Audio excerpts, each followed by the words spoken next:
Welcome back, guys, and welcome to another episode of Connecticut Angler. And I know what you're thinking to yourself. Damn, it's been a long time, man. Where have you been? I don't know. I mean, I've been doing a lot of fishing, guys. I just haven't been filming it. I haven't really made any videos, but here we are, late October morning. Temperatures hanging right around the low 40s. And I just kind of hatched the idea yesterday evening that I would go out and try to catch some Atlantic salmon today. And I thought, you know what? Why not bring you guys along? Anyhow, let's get out there and see what we can do.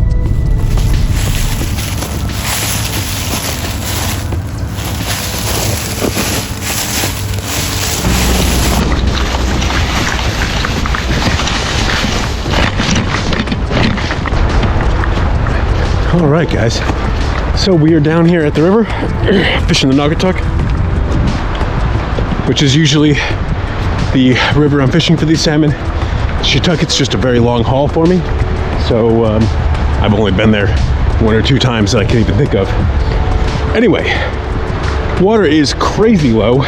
As most of you probably know, we have had virtually no rain outside of the random sprinkle here or there for, God, like 2 months.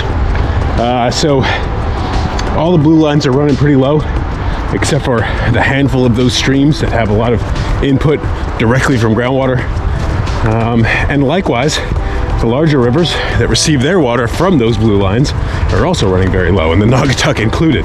So you can see we got overcast skies. It's about, I don't know, almost 9 o'clock in the morning.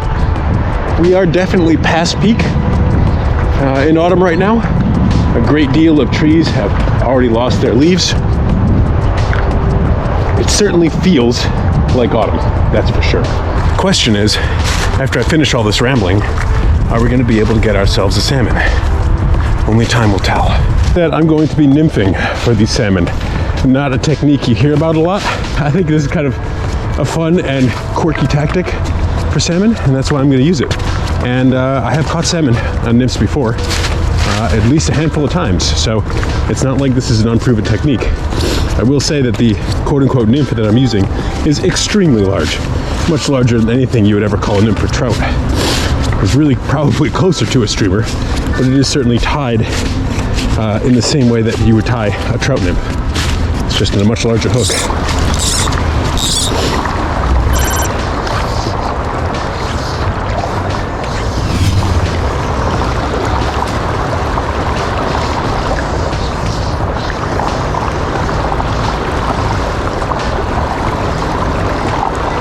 Now, one important thing to keep in mind, if you're not familiar with salmon fishing in Connecticut, is that no extra weight can be added to the line.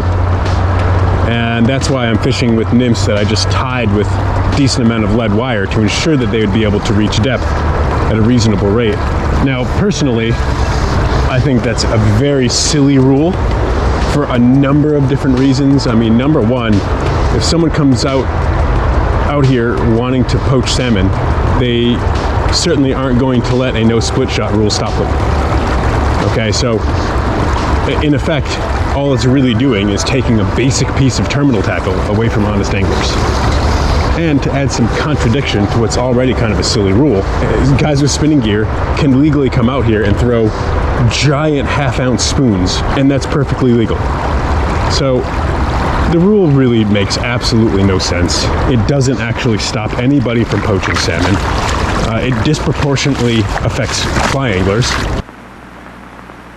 Okay, so nothing at the pool you see behind me does not mean that there aren't salmon there. And there have been times that I've fished this very stretch of river for Atlantic salmon. I fished the hell out of that pool for, an hour, 2 hours. Eventually said, all right, I'm gonna go elsewhere. Fished elsewhere, caught absolutely nothing, came back to this pool only hours later, boom, a salmon straight away. Just be prepared to be patient if you're gonna go for these Atlantics. They're not always gonna come easy.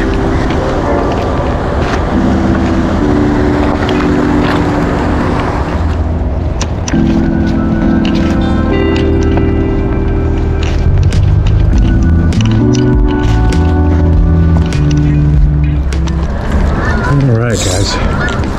We're at a long, deep run here. And let's see what we can find.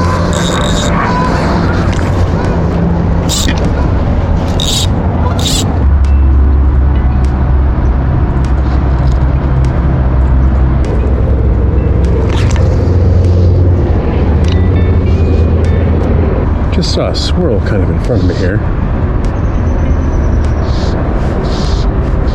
I think I'll just run the rig through here right quick.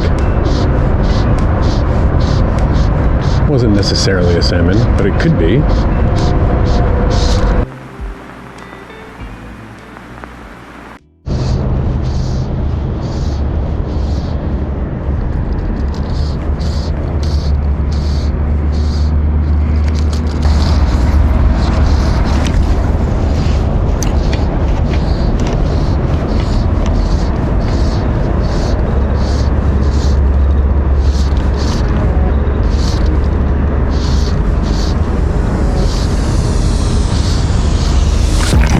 Oh, we got one, guys. We got one. We got one. There we go. There we go. Yep. Oh, yeah. Look at him jump. Look at him jump. What a fish. What a fish. What a fish. Yeah. How fun is that? Oh, my gosh.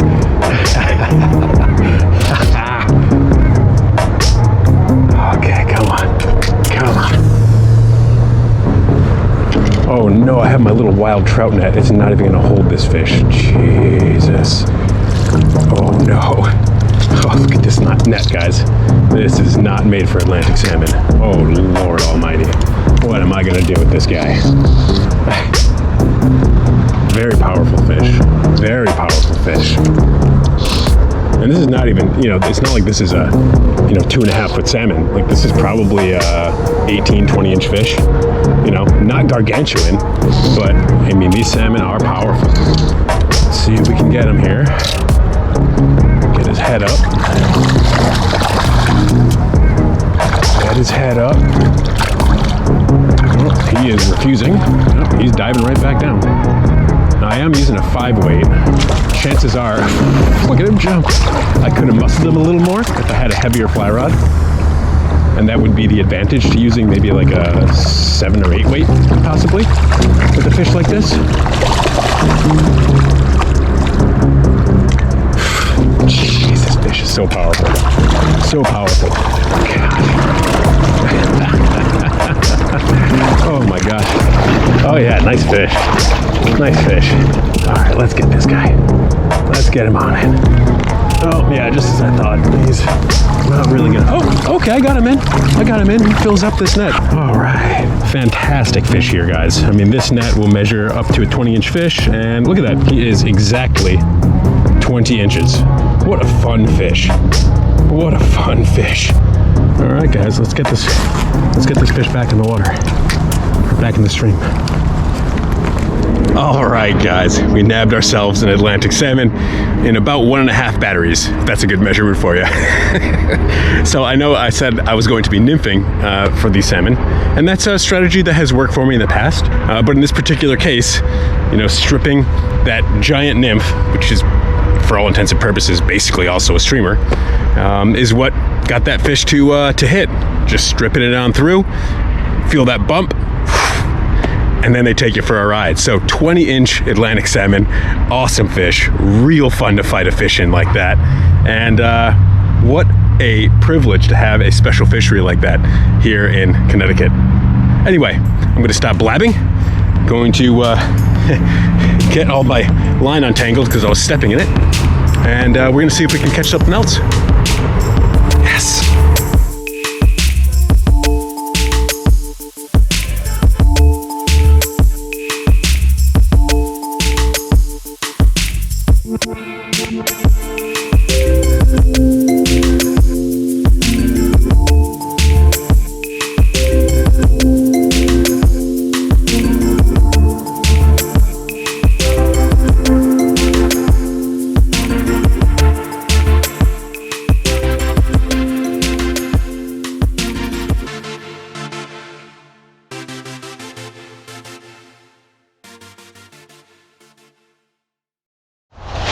All right, guys. Well, no more Atlantic salmon on the Naugatuck there. Figured we would try to round out this outing by heading out to a blue line and trying to nab at least one wild fish before we call it a day. I've kind of randomly selected one, and we're gonna see what we can find. Now, like I had mentioned earlier in this video, streams are running low right now. Our prospect of getting into one, at least on this stream where the flows are low, is probably quite reduced, but we're gonna see what we can do. There's also a few things to bear in mind when you're fishing for wild trout and on them. You should keep your eye out for reds, and don't fish for trout that are on reds. You know, they're sitting ducks, they're out there, they're exposed. It's just not sportsmanlike. Follow those two rules, generally you should be good. Anyway, that's enough with the PSAs. Let's see if we can find ourselves a fish.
Got one, guys.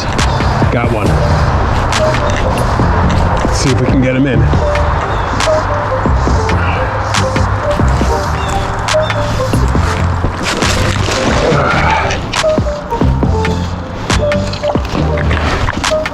Okay. Oh, we're gonna get him in. It's a little wild brown. Nice. What a gorgeous fish, guys. What a gorgeous fish. Just fantastic. Look at this beautiful brown. Gorgeous par marks on this fish. Even some colored spots. Just a fine specimen. Such a privilege. Such a privilege. And let's get this fish right back in the water. And he's off.